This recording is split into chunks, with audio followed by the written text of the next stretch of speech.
My name is Rik Simpson. I'm a producer engineer for Coldplay. This is our studio, the Beehive, here in North London. And we've just recently invested in some rock speakers by Unityaudio.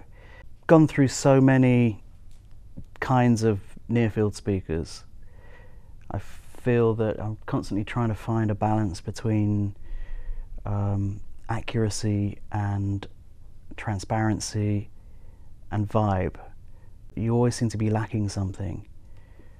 And finally I found a little speaker that packs a punch but holds its own against the big boys.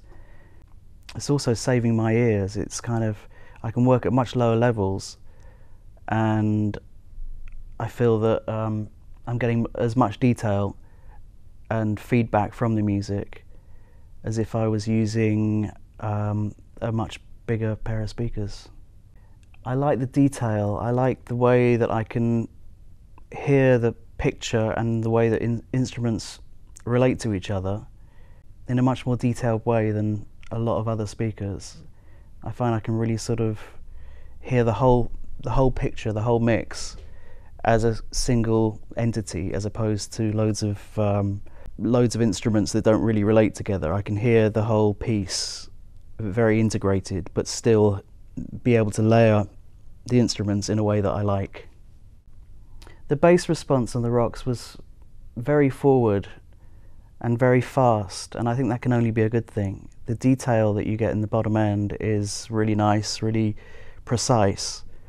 For a speaker of that size, it's a bit weird hearing so much bass coming out of it, but it's something you very easily and quickly get used to. The bass is very true. What you're hearing is what's there. You could argue that there's too much detail, but there can never be too much detail. And you don't sacrifice any of the vibe of the music, any of the enjoyment of actually listening to music, because there is that level of detail there.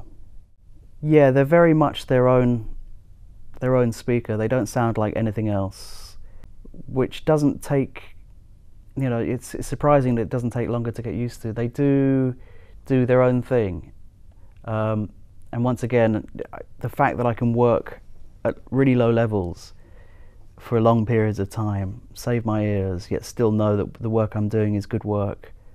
And when I do turn it up on the bigger speakers, that work has been justified and it sounds great on bigger speakers. I think it's a balance thing. You can sort of hear very quickly when things are too loud or not loud enough, or if there's a frequency clash going on between things.